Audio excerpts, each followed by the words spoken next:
सच्चिदानंद रूपाय। कौन कौन से रूप हैं ठाकुर जी के? पहला सत्य रूप है। सत्य किसे कहते हैं? जो तीनों कालों में विद्यमान रहे उसे सत्य कहा जाता है। आज से 100 वर्ष पूर्व भी ठाकुर जी थे, आज भी ठाकुर जी हैं, और आज से 100 वर्ष बाद भी ठाकुर जी रहेंगे। उसी का नाम है सत्य। जो हमेशा विद्यमान रहे उसे कहते हैं सत्य। वही है सत्य स्वरूप। दूसरा चित। चित के कई अर्थ महापुरुषों ने किए हैं। पहला प्रकाश रूप। चित का अर्थ होता है प्रकाश। ठाकुर जी में कितना प्रकाश है?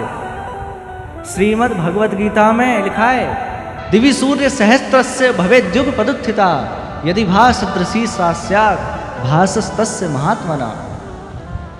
कितना प्रकाश है ठाकुर जी में? हजारों सूर्यों के समान हैं। हजारों सूर्यों के प्रकाश को मिलाकर जितना प्रकाश होता है ना, उतना ठाकुर जी में है। प्रकाश के जो समुद्र हैं उनको प्रकाश कहीं से लेना नहीं पड़ता। तो पहला अर्थ तो है प्रकाश, दूसरा है ज्ञान। जो ज्ञान के समुद्र हैं, कितना ज्ञान है? श्रीमद् भागवत के प्रथम श्लोक में कहते हैं ना, तेने ब्रह्म हृदय आदि कवये मुह्यन्ति यत् सूरया। जिन्होंने अपने संकल्प मात्र से ब्रह्मा जी को वेदों का ज्ञान प्रदान कर दिया। ठाकुर जी चैतन्य स्वरूप हैं। ठाकुर जी चैतन्य हैं। पहला रूप है सत्य, दूसरा है चैतन्य, तीसरा है आनंद। अच्छा, आनंद किसे कहते हैं? हम लोग सोचते हैं कि सुख ही आनंद है,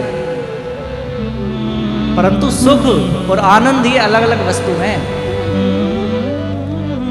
संसार से हमें जो कुछ प्राप्त हो रहा है वह है असुख। और एक बात कहें, सुख में लिमिटेशन होती है, एक सीमा होती है सुख की, और एक सीमा को पार करने के बाद वह सुख कम होने लगता है। आनंद किसे कहते हैं? जिसको एक बार इस श्रीमद् भागवत का रस लग गया और वह जीवन पर्यंत इसको सुनेगा, कभी नहीं उबेगा। यही आनंद है। आप बताओ, कितनी सारी कथाएं आपने सबने सुन रखी हैं, परंतु कभी मन भरता है? नहीं भरता। ऐसा लगता है और सुनते जाएं और सुनते जाएं। इसी का नाम है आनंद, जो कभी खत्म ना हो, जो कभी कम ना हो, वही है आनंद।